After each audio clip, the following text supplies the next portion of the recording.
Well, what are we fixing today? Today, we have a solution from Home Assistant, which is awesome. I've had an issue with when all of us kind of have had an issue if you have... Okay, so I'm in America. I have the Imperial Freedom Units. Yes, Fahrenheit and all that jazz. But when I'm doing 3D printing, I need Celsius because I don't know what temperature PLA is supposed to be if it's not at 205C, right? So in order to get that to show up on my Home Assistant the way I interpret it, you had to go through some mashing of teeth and angry templating. So, I can show you what I did. And what they did in this version of Home Assistant, 2022.4 and larger, is they fixed it. Fixed. So let me show you how to do that. You can apply this. I apply this to my 3D printer, but if you have a mixed bag of measurements in your house, this is how you solve that. If everything in your house is Fahrenheit and you wish it was Celsius, there's another way to fix it. Let me show you that first. So here is your configuration. Yes, I got an update. I haven't done 0.1 yet. I looked at it, but I haven't done it yet. But you go into your configuration. This is part of the setup that you do normally when you start Home Assistant. But if you haven't done this, this is how you do that. Configuration, scroll down to Settings. Select General up on the top up here.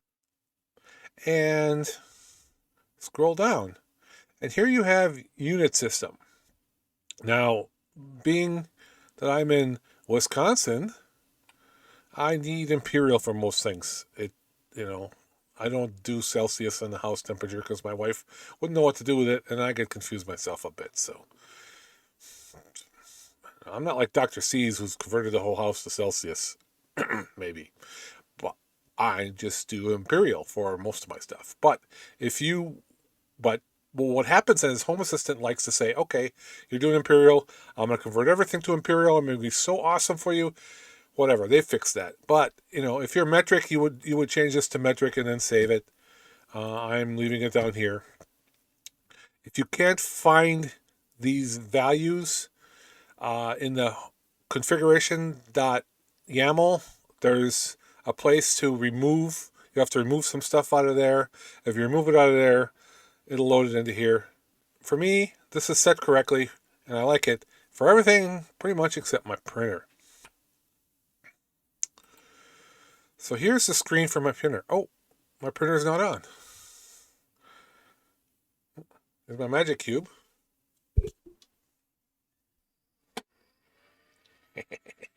I like my magic cube. Drop my magic cube and my printer comes on.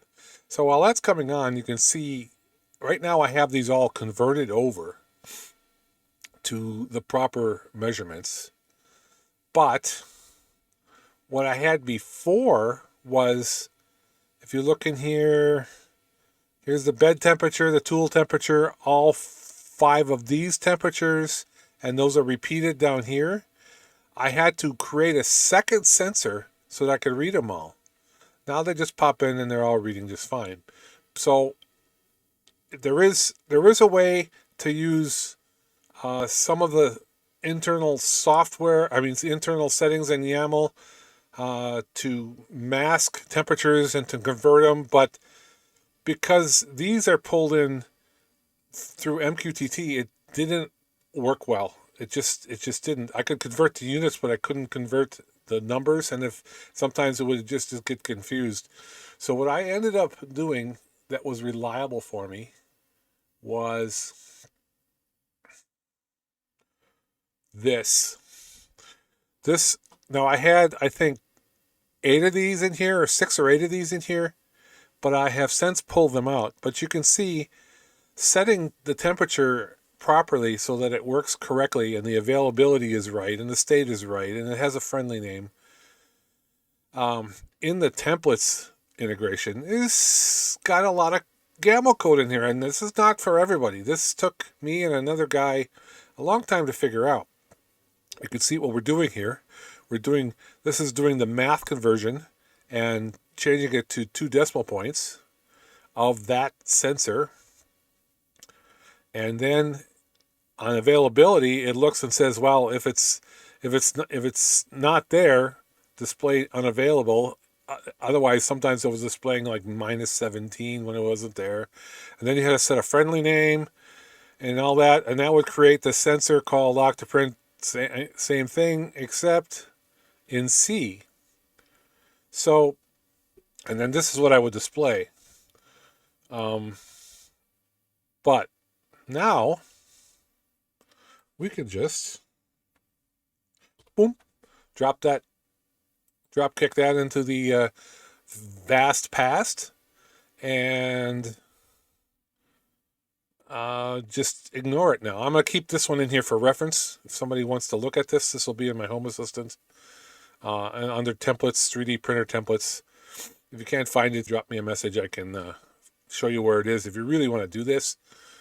So that'll be in there as a reference for a while, but I'm not using that anymore. The integration that I use for my printer, this screen here, and this screen is awesome. This is not the configuration standard Octoprint integration, because look at all these sensors I get. I have buttons. I got print time. I have, I can shut it down if something happens. It tells me if I'm connected or not. Gives me all these temperatures, and emergency stop button. All this stuff comes in with the integration that I'm using. And the integration that I'm using is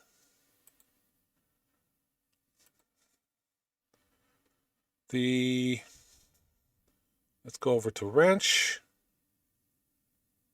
And this is in my Octoprint Home Assistant Discovery. This is the one I'm using. So basically, this is all you need, and then it sends MQTT commands to Home Assistant in the Home Assistant Discovery area. Home Assistant discovers it and gives you all those sensors and buttons and things that I showed you before. This is plugin for Octoprint. I highly, highly, highly recommend this over the Home Assistant integration that comes with Home Assistant because of several reasons. And they're all kind of listed here. This is the GitHub for the Octoprint Home Assistant Discovery bot app, whatever, plugin. But here's other things. MQTT runs really fast. There's less querying. It won't generate errors. So before, if you're ever using the Octoprint API from Home Assistant and you have your printer off, it throws an error. It drops a little error down in the bottom corner of your screen down there, and it says, whoa, you don't have Octoprint. It's not responding. I'm going to keep trying and slowing you down. The MQTT one doesn't do that at all. And, some of these other reasons down here, but, I like it more sensors, and it doesn't bother me when it's not on. Perfect, right? Just perfect. I want to show you how to actually do the change, and the change is so simple. You find the sensor somewhere in Lovelace. So here's one of them. This is the temperature of the CPU of my Pi. I'm going to left click that. And here's the graph that you got. You click on the gear. And then you go over here. So for this particular sensor, it will let me set, I want this one to be shown in degrees C. I want this one to be shown in degrees F. I want this one to be shown in Kelvin. Right? I mean, how simple is that? That is compared to what I had to do here. Right? That's what this does. But, this does it instead. This is so much better. This is awesome. After you pick one, you do an update, and done.